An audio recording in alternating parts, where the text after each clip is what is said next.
Around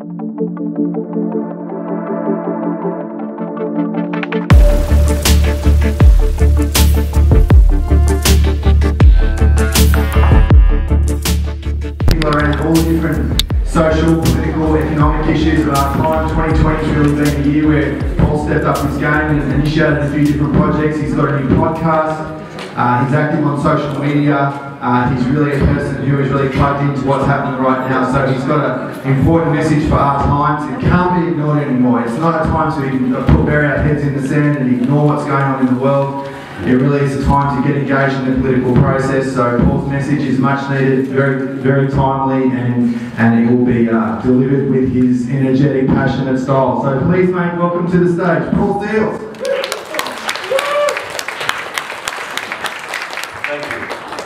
Thank you. So I'd like to begin today by first acknowledging our the traditional custodians of the land where this is being broadcast. And I'd also like to acknowledge our elders, past, present and emerging. So I'm going to be talking today about igniting transcendence. So we're going to be going on a little bit of a journey today, which is it's going to be super interesting. I've got some special guests and that sort of thing coming in. I'm covering a lot of ground, over 100 slides and videos in about 45 minutes. And Pane bet me that I can't go faster than him, so I'm gonna have a crack at that. So, igniting transcendence. Transcendence is the act of rising above something to a superior state, by definition. Transcendence comes from the Latin prefix trans, meaning beyond, and the word scandare, meaning to climb. So just to create a little bit of context for you and my background about how I got to be in this point in time and my journey around this, just to give you some context. So I spent 9 years in Dubai, in the Middle East, based in Dubai, and running projects, being involved in project management, and had a lot of experience, and it was fascinating for me to be in that environment and look at like what was happening in the world, particularly in Australia, removed from that. And the interesting thing about that is what I learnt was the fact that the path isn't a straight line. As many would know, the path isn't a straight line, it's a spiral. You continually come back to things you thought you understood to see a deeper version of things. And not only in relation to that, but because for some of us that have been around a little while, that you actually get to see there's patterns that emerge.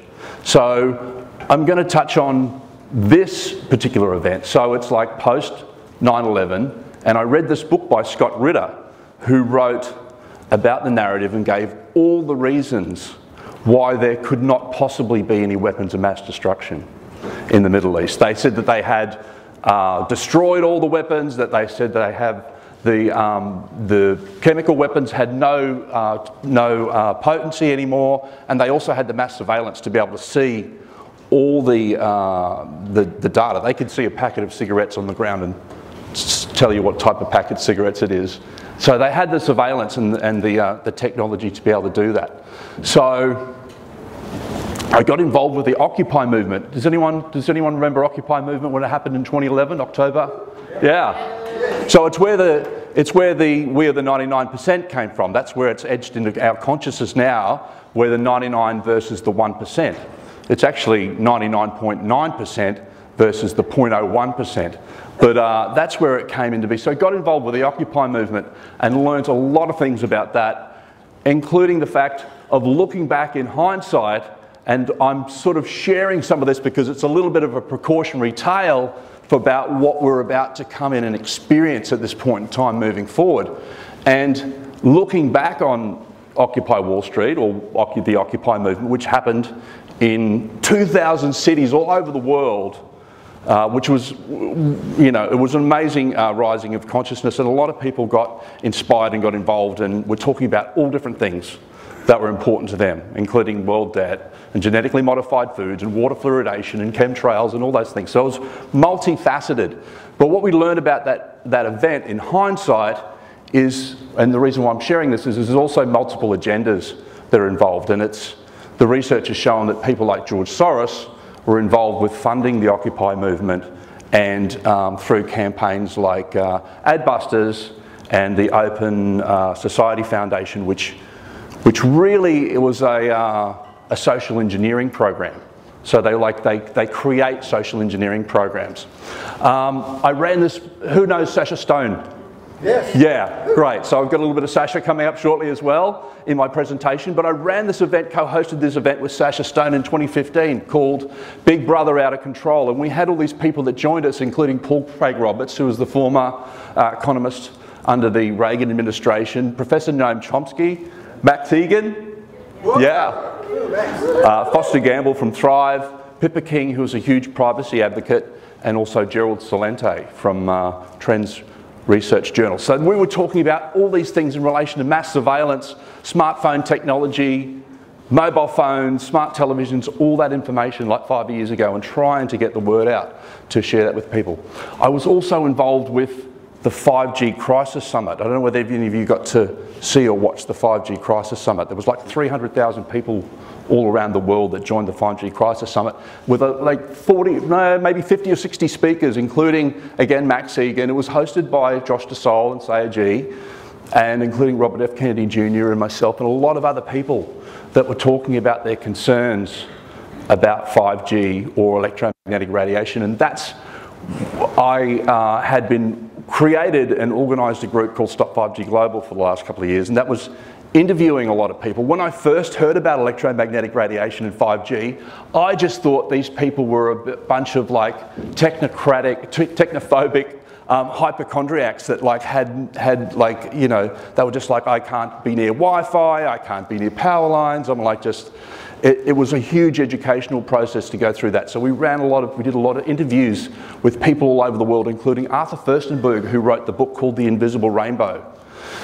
Interviews with Ollie Johansson, who is one of the leading experts in the fields of electromagnetic radiation, Dr. Russell Cooper, all these other people here, and then my presentation in relation to the 5G electromagnetic radiation is really a byproduct because it's actually a mass surveillance system for the Internet of Things. So the Internet of Things, so I'm gonna run through some of these. Some of this subject matter gets like a little bit heavy at times, but we're going to go through the processes and I'm going to lighten it up here and there, and we're going to get towards a meditation in the end. So just stay with me and we land in a gentle place, so trust the process with me.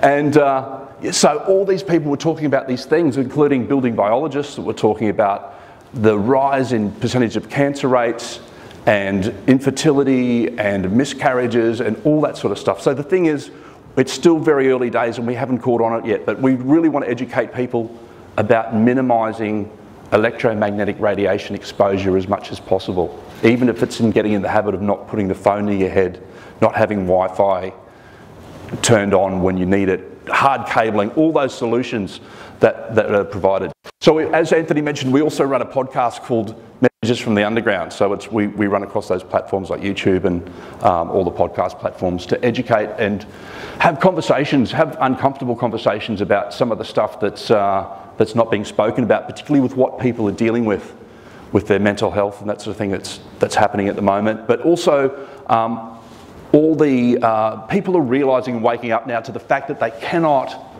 rely upon any of the mainstream media narrative at the moment. It's becoming clearer and clearer and more transparent as time goes on. So what's happening? Charles Handy wrote this book in 1991 called The Age of Unreason, where proverbially like we're becoming as a collective like the frog in the pot of water that's like slowly heating up. And the analogy is the fact that a frog that slowly gets heated up will eventually stay there to its own demise unless it sort of wakes up rather than just jumping out of the pot of water. So there's that sort of, that analogy that's playing out and happening at the moment.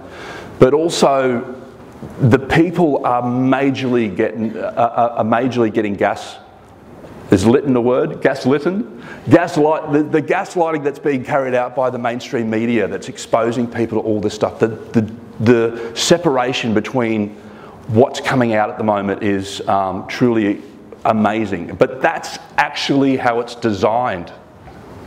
They're fracturing the collective as much as they possibly can, and have been. It's not a new discovery. So they have been between gender, religion, financial status. Now it's becoming pro-mask, anti-mask, pro-vax, anti-vax. So they're just fracturing it as much as possible moving forward. And who's heard about Event 201? Yeah. So Event 201 was actually the simulation exercise that was held in New York at the Pierre Hotel on the 18th of October of last year in 2019, where they actually ran through the full narrative. So if you want to get a chance to jump online, I'm surprised they still have it there, but all that information is available for you to see, including the narrative about how they're going to start controlling, or already are starting to control, the media and the social media, etc. And Jane Holton, so it's like we're in Queensland, so it's like I'm going to make it as localised as I can. I updated this within the last 24 to 48 hours. So Jane Holton is Australian. She's the one that's involved with Event 201, including University of Queensland, funnily enough, that we're based in Queensland at the moment as well. So, the World Economic Forum. So Klaus Schwab, the part of the agenda for that, I don't know where my previous slide there's gone, but for anyone that's been tracking what Klaus Schwab has been talking about in relation to what they call the Great Reset, they've got their definition of the Great Reset, we've got our definition of the Great Reset. But under that, what they're saying here in effect is, where is it? So, many of us are pondering when things will return to normal, writes Schwab. The short response is never. And then he goes into detail in relation to the World Economic Forum and talks about, if I can get my pointer here to work, namely technocratic dictatorial rule by a tiny elite, the new Green Deal, gradual abolition of private property, and a minimum wage that will see jobs replaced, and a crackdown on things like universal basic income and that sort of thing. The other thing that's happening that I mentioned that integrates with the technology, which is the commercialisation of military-grade technology, is the mass surveillance that's happening at the moment. So we already know through these things like the COVID apps and that sort of thing that are coming out at the moment, and you don't even need to have the COVID app anymore. The phones are already built in with automatic updates for tracking for location services and that sort of thing. And even the Chief Health Officer in Victoria has come out publicly and said, well, we don't care if you don't download your app, we're just going to track you via your GPS services, etc. anyway. And even in New South Wales, so they're saying how they're going to try and enforce as of 23rd of November that all people have to sign into to restaurants, etc. and facilities using QR codes. So I'm going to talk about what some of the issues are, and then we're going to start talking about what some of the solutions are moving forward as well. One of the other things that we need to be aware of is also this called the Defence Legislation Amendment, or the enhancement of the Defence Force Response to Emergency Bill 2020. And basically what that allows them to do is give foreign forces the ability to be able to have occupation within the country, which is Australia, and also make them immune to any issues that might be arising, anything that they carry out. So I'm going to, this will make sense as we unravel it. Who's heard about the social credit system that's in China? Okay, so this is a little bit of information. This is a short video.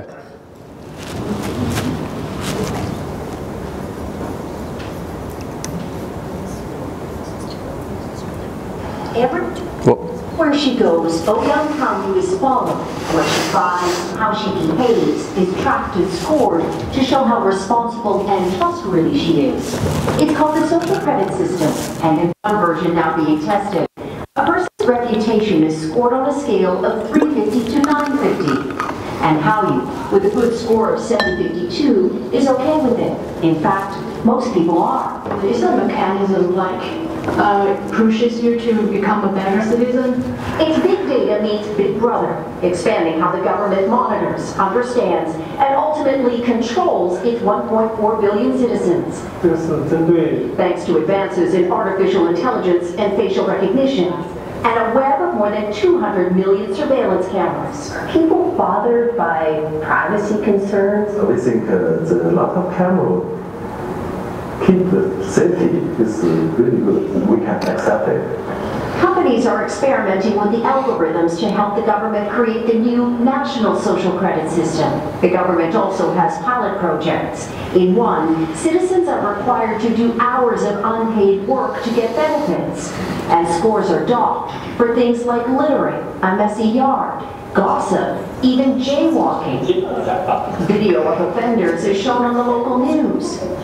And information collectors like Joe Aimee are paid to report on their neighbors. Her quota, 10 entries a month. Like the man who carried a drunk person home. A good deed, she says.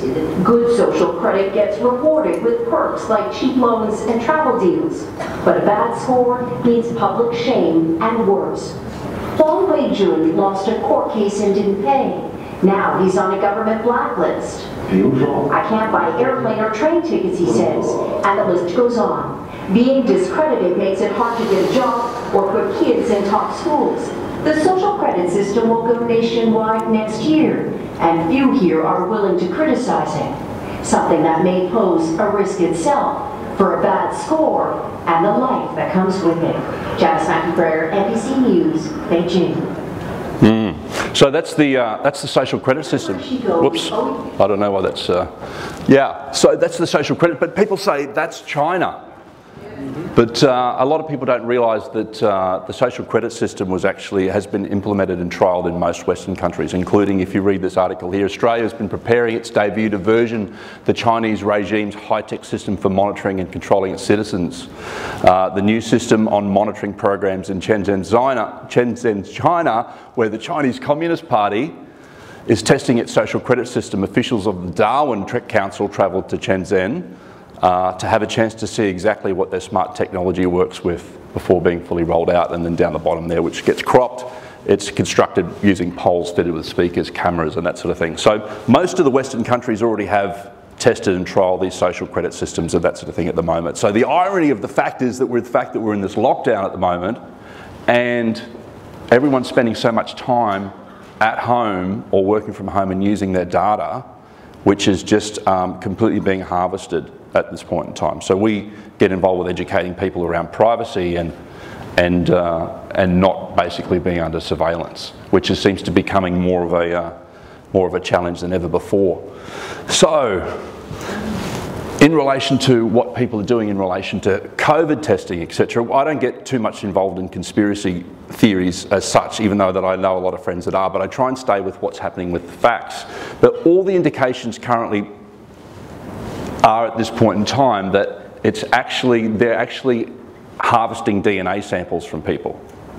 And that opens up a whole new conversation about what are they doing with the harvesting of the DNA and the DNA profiling, but the question really is, who owns that data and what are they doing with it and how secure is it? And this was out a couple of years ago. Even banks like HSBC Bank were saying that your DNA will be your data. So if you look for it, there's patterns and information that's leading that way. So some people, I won't ask who has, but some people have gone about getting their genealogy done through Ancestry. I've traced my genealogy. I've had private DNA tests done, but companies like Ancestry.com were doing DNA tests for, I think, like $50 or something. And the real retail price on getting a DNA test is about $300. So Ancestry, which grew from a genealogy tracking tool, is offering DNA tests for a number of health conditions, reached a deal acquired by Blackstone, which is an investment company, an investment fund, for $4.7 billion to buy all that data. So that's in relation to the DNA stuff, but just talking about this in relation to the tests themselves and how fraudulent they are, the PCR test is being used for COVID involves the cycling function. The more you cycle the test material in the lab, and this has been verified by other doctors that I've had the conversations with, the more you test the material in the lab, the more people test positive for COVID. If you cycle a test material 60 times, every sample tests positive for COVID. If you cycle it 10 times, no one tests positive. If you cycle it 30 times, some test positive and some don't. This means all of our corrupt governments have full control of how many people test positive, depending on how many times they insist the test material be cycled. They pick this test purposely so they can upregulate or downregulate the pandemic at will. So when you realise that COVID testers aren't quarantined after coming into contact with those who test positive. So the thing is, for anyone that has any sense of intelligence, like questioning the narrative that's going on at the moment, it's interesting what's happening as a collective or even as society is the fact that we know it's not right to discriminate against race. We know it's not right to discriminate against gender. But the new frontier and still the ground that we're breaking, particularly for many of you here, is the discrimination and the prejudice that gets exposed against people that are alternate thinkers. And I know many of you have been exposed for that. So I commend you for like what it has to take the courage to be on this part of the journey and to stand in your truth for what's right. So anyone saw this? Elon Musk did a tweet 2 days ago. Who saw this? Elon Musk, something extremely bogus is going on. Was tested 4 times yesterday. 2 tests came back negative, 2 came back positive, same machine, same test, same nurse. So Elon Musk, it's interesting. There's hope for us yet. But I should also say that governments always, they're out to contribute whatever they can. Here's a bit of advice from the Canadian government. Dr. Tam now suggesting all Canadians practice holding their breath for extended periods of time. So, I've got a message for you from our dear friend Max Igan, who wanted to contribute something as well. We are right now living through one of the most important times in human history. The world is changing. It's changing because it's being restructured around us. We're in a time of great crisis, but with the great crisis also comes a great opportunity. With everything that the system has done in the last 12 months on the back of this fraudulent pandemic that has been forced on everybody, which is simply a tool, an excuse that's been used to lock the entire world down into a surveillance state, comes a great opportunity with all of this, folks, because now the mechanisms have been laid so incredibly bare. The lies of the media, the complete biasness of the media, the confidence in the political system and in the media and in this society that these politicians have been running in general has reached an all-time low. At last it has exposed itself and the mechanism has been laid bare. All the things we've been talking about and warning people of for years, well, they've come true. It's no longer a conspiracy theory, folks. It's now an obvious conspiracy fact. But through this comes a great opportunity for the human race because we are now about to enter into the greatest spiritual test that we've ever faced. And this is what we came here to do. We came here to discover who and what we were and who and what we are and to realise our power and our potential that we have. And the key in all of this is that the governments have never taken any power from us. It's just that we've given it away. All we have to do is reclaim it, and the way to reclaim it is to remember who and what you are and to stand in your spiritual divinity. If we do that, we can change the world very simply. And as I said, folks, the mechanism is now laid bare for all to see. So even though the future that the politicians are attempting to create is a very dark future, it gives us a huge opportunity to step into our divinity and to create something completely different by simply remembering ourselves. And that's what this is an opportunity to do. In my cash. Yeah. So here we are. So when all your normie friends become conspiracy theorists, I'm so proud of you. The thing is, it's those are some of the things that are happening, but it's not so much the government that I'm sort of concerned about, or that probably we shouldn't be concerned about. What's the major concern at the moment is that what we call the normies, I don't want to call them sheeple, that's too derogatory, but the normies, the people, so for some of us that have particularly been around for a while, we've been unravelling for a while. We've been through our dark nights of the soul, and we've awoken gradually over a period of time. Mine was when 9/11 happened, and I pretty much unravelled out of that. But the thing that really sort of concerns me is the people, like the public, as the masses start to unravel, you know, we've got to start stepping up to be there for people, because there's going to be a lot of anger rising. As people start to wake up collectively, there's going to be a lot of anger that comes up. And yeah, so it's like the diving. Anyone that's been diving has the analogy: if you ascend too fast, you get the bends. You know, it's very similar to that for people that have been unplugged this year. It's unraveling for them too fast at the moment. So back to igniting transcendence.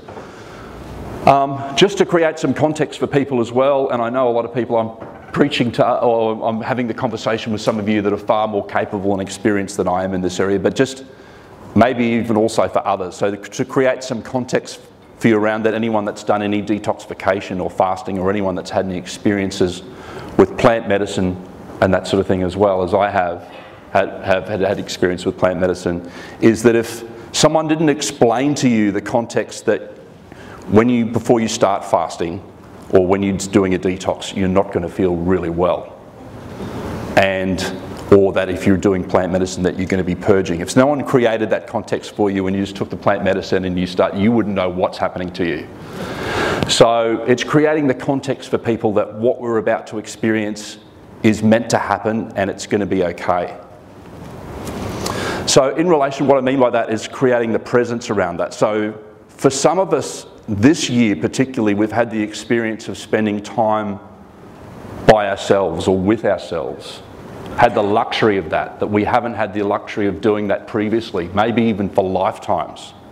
And that's what's really happening and getting activated for people at this point in time. That's why there's, because we're in Queensland, and in Queensland, for example, there's like 8 people that have died with COVID and like 800 people that have died from suicide in Queensland this year, which is absolutely abhorrent. But the fact is that people are really being challenged to be with themselves or face whatever they're facing at this point in time. So it's giving ourselves permission and allowing ourselves to have our processes for ourselves, and being and keeping the company of others that can support us during that process. I've had, as Anthony mentioned, I've had a background with protest as well. It sort of felt good at the time, but I don't actually know whether it achieved a lot in context. But the reason why, and then people will be drawn to protest, and that's okay as well, because that's part of their process as well. But the reason why I'm talking and pointing these out is that we have to be really careful about some of these organisations that are arising, particularly in America, or countries that have high levels of population, like the US at the moment. I don't know whether anyone's been tracking about what's been happening in Germany and the US and that sort of thing at the moment, but there's a lot of organisations that are being deliberately created to try and steer people into those movements. So just to be aware of those. So in relation to politics, I voted for the first time in 20 years recently. And not necessarily because of the fact that I think it would contribute to anything, it was just that there was a lot of people stepping up. And I couldn't be a hypocrite and not be. There's people doing amazing work in some outside of the 2 or 3 party systems in relation to IMOP, the Informed Medical Options Party, Great Australia Party, Health Party Australia, Australia One Party. There's a lot of people stepping up. So for any of you that are feeling that way inclined and drawn to that, it's not necessarily about winning either. It's for you to be able to step into leadership and be able to create with other people and get the training and development of and the platforms that the political process creates for you. And we are going to need a new wave of leaders coming forward to replace the old ways. So just mentioning about controlled opposition. So be conscious of controlled opposition groups. They're deliberately being created to steer people into them. So as one of the speakers, I can't remember who it was, mentioned previously, we are going to need to get ourselves as clear as possible, because what's happening with the technology and artificial intelligence, etc., is that we've got to stay as clear as we can, because it's going to really be our intuition that guides us, that has us navigate this successfully. Just while we're purging the rest of the stuff about politics as well, for any of you that have been tracking it, Bill Heffernan in Australian politics in the inquiry exposed the fact that there was 28 high-profile judges, politicians and ranking officials, including a former Prime Minister of Australia that was subjected to the police reports for suppression of pedophilia, and why they're allowed to have suppression orders for 90 years is beyond me.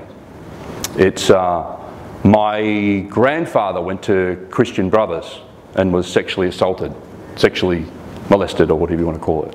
He hung himself when my dad was 16. And if you find a lot of these people that are really stepping up at the moment, the wounds, and we're here to heal intergenerational trauma, not just for us, but for our ancestors as well. So he exposed all that, and there's other good people, politicians like Andrew Wilkie doing great work. Just this is in the last week, he's put forward a petition to release the suppression orders. So what I'm saying is we have to be prepared for the ugliness of about what's to come out, to allow that to be exposed, to shine the light on the darkness around that. So yeah, check that out. That's been tabled in the last week. So this group's really progressive, so I knew I could talk about this. So what are you going to do about it? It's only a two-party system. You have to vote for one of us.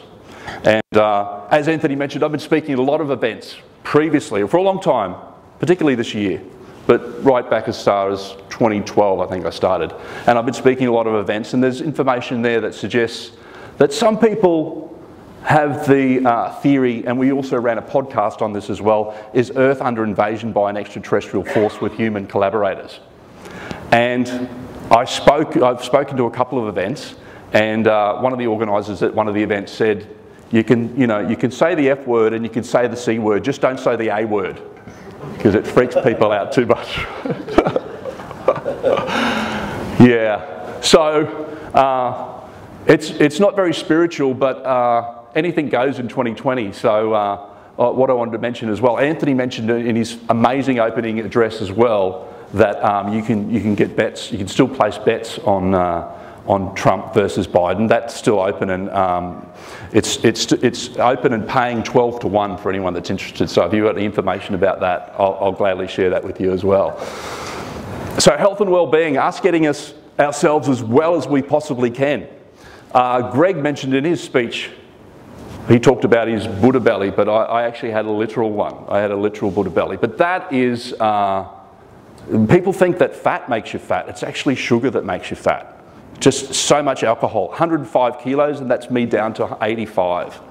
But I had a healing and health crisis as well. So I think Cindy or someone mentioned about heavy metal toxicity as well, and that's what I was dealing with, like heavy metal toxicity. So I had to do a lot of detoxes, and as we do detox, we actually feel worse for a while, and had all my fillings removed and all my root canals and all that sort of stuff. So encouraging you all as much as possible to start moving in that direction if you haven't done so already. And I know it sort of seems overwhelming, and there's bills, and it cost me more money to get them taken out than what it costs to get them put in. And that's the weird part about it as well, but to just start moving in that direction. So yeah, this is the card that I drew last week. It's time for cleansing and detoxification of the body and mind. So supporting and nurturing ourselves as much as possible. So spiritual practices, I've been speaking about this in our podcast and some of our events as well, is that if you look at what's happening, not just here, but this narrative is playing out right across the world at the moment, but what's happened historically, the old saying is those who do not study the past are destined to repeat it. When a lot of these regime changes and tyrants and dictatorships came in, what they did was they immediately outlawed spiritual practices. So for any of you, we're encouraging people to start doubling down on your spiritual practices, whatever that is, whether it's meditation, whether it's prayer, whether it's sweat lodges, whether it's kirtan, like whatever it is for you, just to start doubling down on that at this point in time, even if you are restricted to the confines of your own room, etc. So encouraging people to do that. Grow food. I know we talked about this previously as well, but growing food is the most ultimate form of rebellion. For many people that can get back to 0 point of consumption as possible. And whether we know it or whether we like it or not, we're all activists in our own way. It really just depends on what we're contributing to and what we're spending our money on at this point in time. So wherever you can, get into growing food, and don't worry if you don't have, like, join a community garden, find people that have properties that want to grow gardens, just like get into the practice of growing food. Again, it's not going to be so much in Australia, but I'm speaking into an international audience where they have huge populations and the global supply chains have broken down to the point that it'll take them a long time to mobilise again. And the main issue in a lot of those countries where they have high populations is really going to be supply of food and mobilisation of the food chains again. Legal action, you can do this, you can take legal action. There's some of this, Narelle kindly shared this with me yesterday, so there's people taking class actions at the moment. If this is your calling, move into this area and support this where you can. There's Serene Tefaha, I think her name is. She's running a class action out of Advocate Me. Been trying to get, she's been so overwhelmed I haven't been able to get in communication with her. So all this information is available if you're called into this area as far as class action is concerned. There's the Concerned Lawyers Network, so check those guys out on the internet as well. So start creating community, as we have here, but digital community is enough. For some people, you will get called to start creating community that is more sustainable. Sustainable communities, living environments, sustainable housing, getting back to as close to 0 point as you can.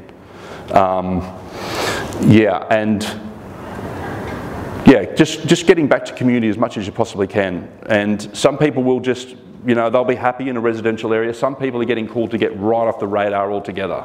Some people are called to get away from EMF altogether. So if that's your calling, you should really follow your intuition to do that. Deprogramming. So I noticed that because I'm involved in this area, I have to try and monitor how much I get exposed. I watch TV for entertainment, for entertainment factor when I'm watching the news, because you can read between the lines and actually find out what the agendas are if you watch the news. But it's important for many of us to step away from the technology as much as possible. I took a week away from technology about a month ago, and it was like the most amazing thing I'd ever done for ages. Just got out in nature and spent time on the beach and didn't look at my phone, didn't look at computers, any of that sort of stuff. So minimise as much of your exposure to television wherever possible, but also even social media. Social media is becoming like a surrogate artificial intelligence form of connection for many people. So yeah, I'm going to stay off social media for my day, for my mental health today, but also me. So it's like, it can be addictive because it's like, it's the convenience, but I realised how many times I've met people, even this weekend, and like I've been friends with them for ages and like conversing with them, and I didn't actually even know who they really were, you know. So I'm going to talk about vaccine coercion really. I know it's a sensitive issue, but I think we need to have these difficult conversations and talk about this stuff. But Rudolf Steiner was talking about the vaccine agenda way back, and I've told you that the spirits of darkness are going to inspire their human hosts, in whom they will be dwelling, to find a vaccine that will drive out all inclination towards spirituality out of the people's souls when they are still very young. And this will happen in a roundabout way through the living body. So if people want to choose to be vaccinated, that's their choice. But where I really start to get activated sometimes is when the removal of choice starts to happen. And we should all have a choice, and we know that part of this agenda that's playing out at the moment is multiple things, including mass surveillance and vaccine coercion. So it's really about supporting it, being aware of that, and getting your heads around what it is that you can do in a way to circumnavigate that. So how can it be that someone dies? How is it, I'll start that again. How is it that if someone dies now, doctors can assume it to be COVID, even without a test, but if a child dies within hours after a vaccine, doctors can't assume it to be because of the vaccine? Why is that? There's a lot of people doing a lot of work around the COVID, the vax information and that sort of thing. You'll either be called to it or you won't, and that'll be your choice. But this is one of David Wenig's memes, and I've indemnified the vaccine companies so that if you are harmed or die, you can't get compensation. So why would you get vaccinated for something that has a 99 point whatever % recovery rate when there's this risk without any legal recourse. It just doesn't make any sense whatsoever. So even Ticketmaster, this came out in the last week as well, so this is pretty current. Ticketmaster says fans will need proof that they've had vaccine or a negative COVID test to to attend concerts and sports games when they return. So that got released, that was out of Billboard magazine. But then they came out and published this, which was really interesting because I think it must have been written by a lawyer. No, Ticketmaster won't force you to have a COVID vaccine. So they say here, we're not going to force you to do anything, which technically, if you read between the lines on any statements that are made, they're true and correct. The same as Scott Morrison comes out and says, we're not going to force you to be vaccinated, but we will stop you from getting benefits, we'll stop your travel entitlements, etc., etc. So when you watch the news, watch it, because they'll be saying things that are legally correct, but yeah, you've got to read between the lines on those things. But then they go on to say, but here's how it works. After purchasing a ticket, fans would need to verify they had been vaccinated, offering 1 year of protection, or had tested negative for coronavirus 24 to 72 hours before a concert or sporting event. And then it goes down further in relation to the article. The majority of fans welcome the move if it would mean the resumption of live music. Inject me now, one wrote. Honestly, I would do anything to go to a concert right now, added another. So yeah, do not consent. It's all contracting. It's all contracting, so do not consent. So in relation to privacy, we encourage, I coach clients around navigating this sort of stuff. We work with clients in relation to navigating this, and the huge part of this as well is in relation to privacy. Privacy was meant to be a basic fundamental human right, but as people like Edward Snowden and Julian Assange have brought to our attention, is that even Edward Snowden's quote is that a child or a teenager in this generation will have no concept of privacy whatsoever. So since the metadata laws got passed in Australia, we can pretty much assume at this point in time, unless you're using privacy or a privacy app or an encryption and a VPN, that any of your privacy any of your communication is no longer private. So text messages, phone calls, emails, internet browsing, all that information is all being harvested at this point in time. But then there's also another agenda. So this came out, this is also current in the last week. So breaking, the Austrian press reporting EU control of ministries have almost complete resolution on the table to ban end-to-end encryption on apps like WhatsApp and Signal app. So that's before the government in Europe at this point in time as well. So like watch this space about like what happens and under the guise of making encryption criminal activity. So banking, we also work with clients around banking. So, you know, everyone needs to pay with things with money. People have the conversation, spiritual communities, we shouldn't be money, it's just about exchange. But money, finances, currency is units of exchange. And a lot of people don't realise this either, and why I'm talking about this point in time is both Westpac and National Australia Bank were both bailed out by the US Federal Reserve, which happens to be also a private corporation, were bailed out in the GFC in 2009. Now potentially what we're facing, because we've never experienced anything like this globally before, this massive contraction that we're about to experience is probably going to be even 10 times greater than what we experienced in 2008, 2009. So that's the reality, that's what's going to happen. Like it's a deconstruction at the moment, it's unravelling. And it's meant to unravel, but we're just going to make sure that people are prepared for that. So it's going to, what we're about to experience is like a massive construction and deconstruction, and then it'll explosion. Then we'll go through a quantum shift in growth moving forward. So a lot of people don't realise this either. Having information about it happened in October, November 2014, the G20 in Brisbane. If people remember back to then, they passed what they call the bail-in laws. Now the bail-in laws, what that means is effectively that the bank can consider all those people to be shareholders of that bank, and what happened in places like Cyprus is people woke up in the morning and about 47.5% of their money just got skimmed out of their bank accounts. So I know that sounds a little bit alarmist, but It's a possibility. So what we're doing was like working with clients and tell them, stay away from the big 4 banks. So if that's a takeaway for anyone, stay away from the big 4 banks. And if you're encouraging people to get back to community-based banks, and if you're working with a community-based bank, make sure that they're not underwritten by the big 4 banks. Because you'll do a search on some of those banks, have a look at who the majority shareholders of those banks are. So we work with clients with that as well. Yeah, bank. Yeah, that's it. So debts. So having debts are not bad things, debts are good. You're just like encouraging people getting rid of any non-essential debts at this point in time moving forward.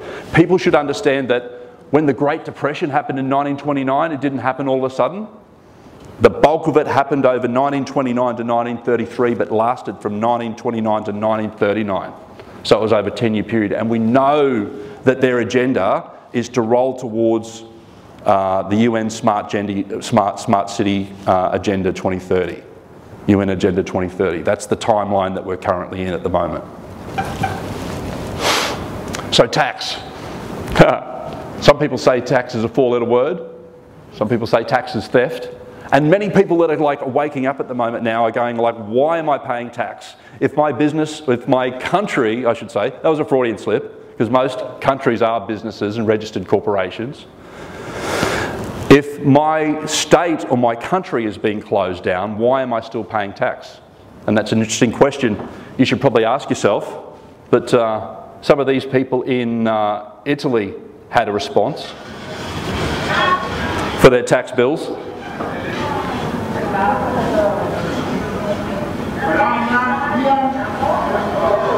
Yeah, that's what they thought about tax. Yeah. So that's some of the things to like look out for and be aware of. The positive aspect of this is that potentially this is also the greatest wealth transfer in history that's like before us. And all these guys, the technocrats at the top of the pyramid at the moment have known this. And some of these countries, it's also another Freudian slip. Some of these companies in some of these countries have reaped in billions of dollars. And the technocracies that have talking about Jeff Bezos and Zuckerberg and those sort of organisations. But there are also these opportunities for us. And that's what we're really committed to, is having conscious community get out and then have them be positioned to be able to take advantage of that. So assets, getting across your assets as well. This is some of the stuff that we do with PSA, which is Paul Seils Associates. Work through people with some of these things in these different areas for banking, debts, mortgages, property, superannuation, cryptocurrency, and precious metals. When it comes to cryptocurrency, we're talking to people about cryptocurrency that is decentralized cryptocurrency, which means it's pretty much owned by the community. There's no banks involved. The cryptocurrency conversation allows us to be able to transact directly with each other without having third parties involved. There is an agenda currently, which is part of the agenda, not only the lockdowns and the debt, the massive unrepayable debt that countries and states will have to sell off a lot of their assets to pay the bills for the interest on what's being created, but there is also an agenda to roll out fiat digital centralised currencies. And even these people have come out and said publicly that they have the ability to be able to track, trace, monitor and confiscate digital currencies. So that's something that we are educating people about and getting around that as well. So cryptocurrency, this is the Bitcoin chart, for example. I know that I've been talking to a couple of Bitcoin enthusiasts here. So Bitcoin has had an amazing run. It's highly volatile because it has been volatile, and it takes a little bit to bend your head around cryptocurrency. But this is like the shift between the generation that didn't want to deal with ATMs and just wanted to go into bank to deal with their money. But it will evolve into digital currencies, but as long as they stay decentralized, that's the main thing. Here's Anthony. I stole one of Anthony's Facebook posts. So we talk to people about precious metals, and that's certainly something that people need to take into consideration. I know that some of you do have some precious metals, and I've traded my way in and out of precious metals as well. So Anthony here, he was talking about, this is him in October 25th last year, Was it last year or this year, Anthony? Last year. Last year, yeah. So a 400-ounce bar is now worth $1,065,200. That's an increase of $185,200 in just 12 months.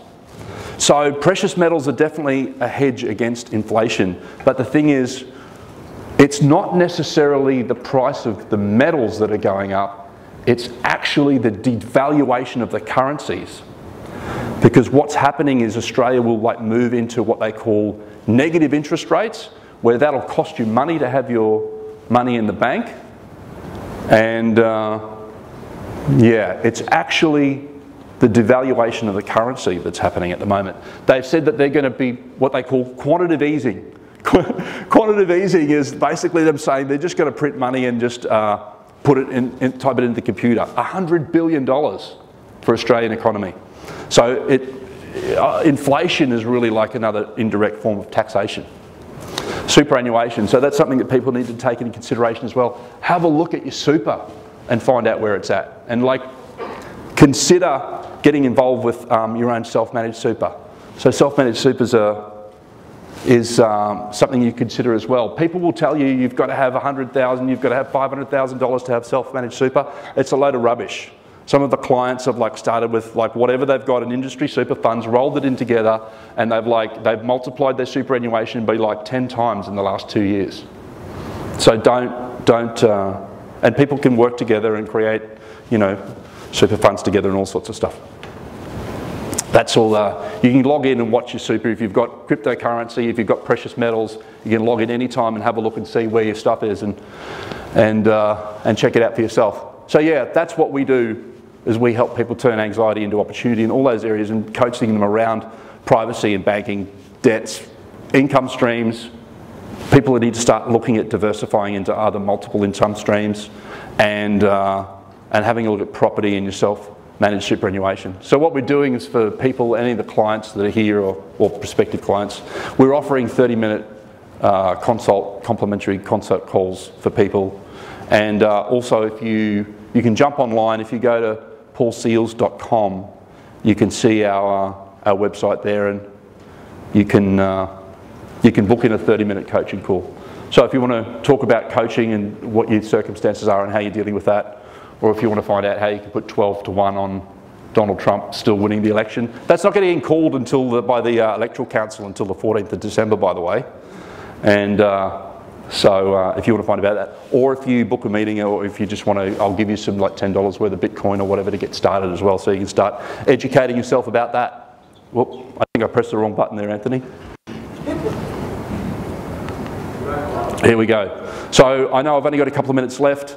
I've got Sacha Stone kindly contributed something for you here as well, exclusively to Paradigm Shift.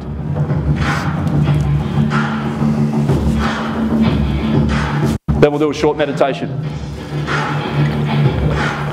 Greetings, friends. I just need a bit of volume. Thank you for inviting me to say a few words. Not going to patronize anyone with suggesting how any of us navigate through the insane proposition of the status quo right now, other than to say that the way I've chosen to do it is to stand in pure truth and right action, and to move fearlessly on the surface of this earth, causing no harm, loss or injury to another living soul. And that, of course, to those of you who understand the language, is what natural law is all about, which is to say universal law, which is to say God's law, which is to say your divine nature. So just sitting in that default within the synthesis of the human heart and mind, and being fearless in our pursuit of our own hero's journey, our own noble journey. That's what we should all be fixated on,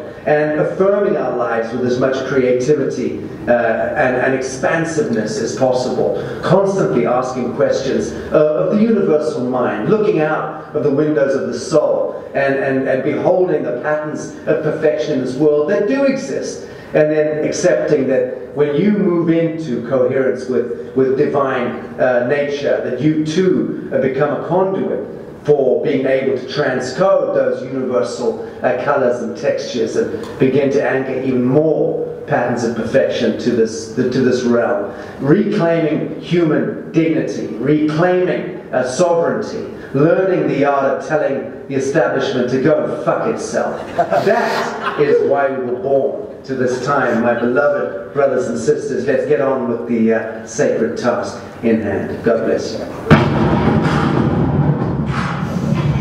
Yeah. So there's a bit of coaching. There's a bit of coaching for you.